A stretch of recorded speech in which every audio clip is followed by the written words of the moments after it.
Hi and welcome to Game Creation, and today we're going to figure out where the player is on the grid. So at the moment we know the X and the Y position of the player in pixels, but because we've got this amazing array that tells us what tiles are where, we kind of need to hook the player into that new system of 0 being the top left and then increasing as you go to the right and increasing as you go down. So we want the player to share the same sort of language as the array is, so that when we do collision detection we can kind of do it in a kind of really nice easy way where both the tiles and the player are speaking the same language. We're going to do that with alterable values onto the player. So let's get started. So we've got the same thing set up as last time, same frame. So if I double click on that, and we want the player to understand where they are. So that's going to be alterable values on the player, so we know where to find it. I'm just going to click new one.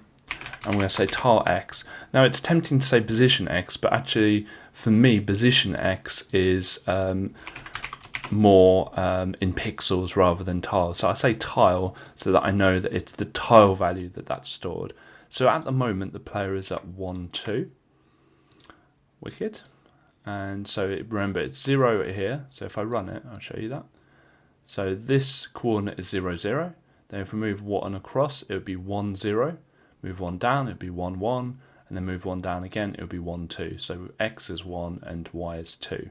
2 down for Y, 1 across for X. Simple as that. Okay, that's a big hurdle jumped over, which is good.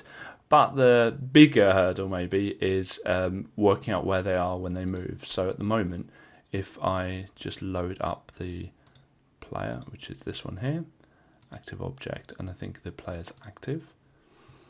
Okay, and I just look at the alterable values. Their tile X is 1 and the tile Y is 2, which is good. But if I click on here without changing the background, if I click on this, then if I move to the right, it's still 1, 2, which is not ideal because then the player's forever in that space. So when we do collision detection with the water, it still thinks it's on sand. Okay, so we want to make sure we change that. So that'll be in the event editor. Now we've got to figure out when we want this to happen, when we want to make this change. We could do an always event, and perhaps we will, or we could make it fire down here when the players reached each destination. So this one, the players at their destination, and this one, and this one, and this one. Let's try an always event. So I want to insert a new event, and I want to say always. And so I right clicked on the one below and it will put it into the one on top. And I want to set, alterable values, set alterable value of tile X. Now let's have a think about this logically. If the player is at 64, we want the tile X to be 1. If the position of the player is 128, we want it to be 2, etc, etc. So what we can do is we can get the position of the player, so the X coordinate, and we could say X coordinate of left edge. At the moment the hotspot is the top left, so we might want to do this for future proofing in case we move the hotspot. So the X left of the player, and we want to divide it by 64. And what we might want to do is have kind of rounding on that. So it's a whole number. Remember I've put 0.0 so that it is a decimal at the moment, but we might want to do some rounding on that. So let's have a look. I can never remember where these are. There we are. So we might want to do round value, which will round it up or down, depending on what value it is. Ceiling value will always round it up, and floor value will always round it down. I don't think it matters for this because we're not allowing the player to move whilst they are moving, because they're always completing their movement. So all we care about is that it's right at the end, that it's correct at the end. So let's try floor value, and I'm just going to delete the gubbins here because I've already drawn the brackets, which are here and here. And if you click on at the front of the bracket, it will show you where the start of it is if it's at the end. And similarly, if you click the front here, it will say, oh, it's over here. So it's a nice little highlighting tool. I'd prefer it be afterwards. I don't know why Clickteam do it before, but anyway. And you can see that where the brackets open and shut, which is actually quite a nice feature. And what I want to do is highlight that and copy that. And then I want to right click it again. I want to do exactly the same, but for tile Y. Paste that in, and then we want the Y top of the active, again divided by 64. Now we can try and see whether that will work. And so what I'm going to do is just load the alterable values again. So tile X and tile Y, and we're going to click on this again, and 2, 2, perfect. And if you notice, it will do it at the end when you go right, so it will do it at the end, but it will do it straight away when you click left. It will do it at the end when you click down, and straight away when you click left. But if we go back into that,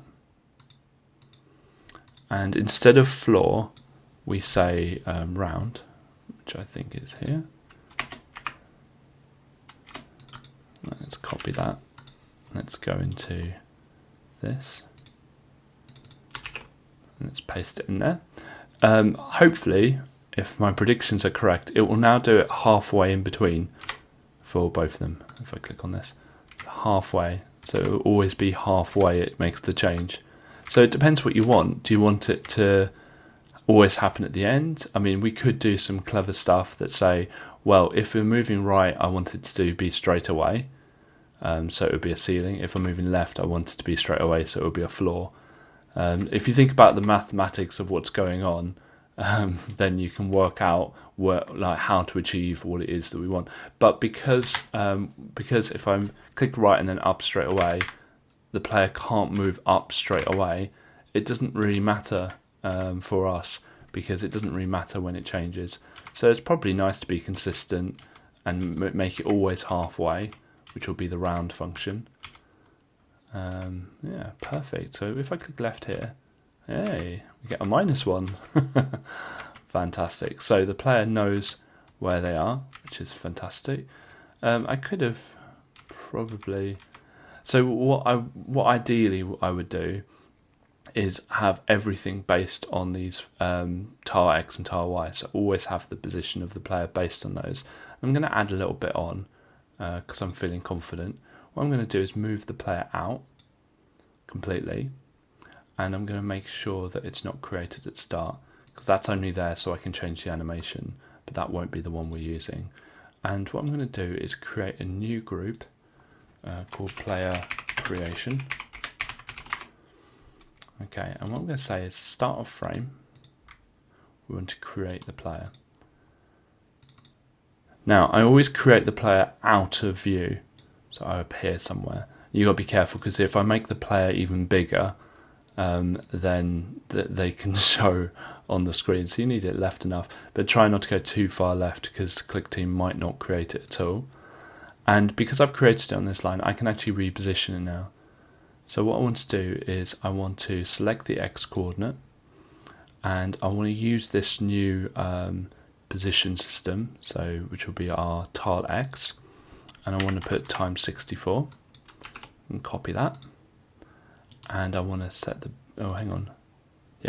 I want to set the Y position to the same as that, but with the Y there. So let's have a look and see how that runs. Perfect. So that now creates the player in that position, which makes it easier down the line, because if I want to change the position where the player is created, instead of having to muck about on here, all I have to do is go into the alterable values and say, right, I want the player in 3, 4. That's where I want to create the player. Click run, and the player's now in that tile, which is really, really nice. So you've got flexibility here, very easy flexibility, and you can even load it from an external kind of array that we've created. We could have a array for where the player's created, or if they go in a house and they goes to a different frame and they walk around the house and they come out the house, you could have that saved as where they are. So you could have a global kind of system of where are they between scenes, which is really nice, or even an array, and then you can close the game down and they'll like be created in the same place. So this has a lot more versatility now. So yeah, that's ready for collision detection. Thank you very much for watching this video. If you want to see more from us, please click subscribe. We release videos every single weekday at 7 PM UK time. Thank you.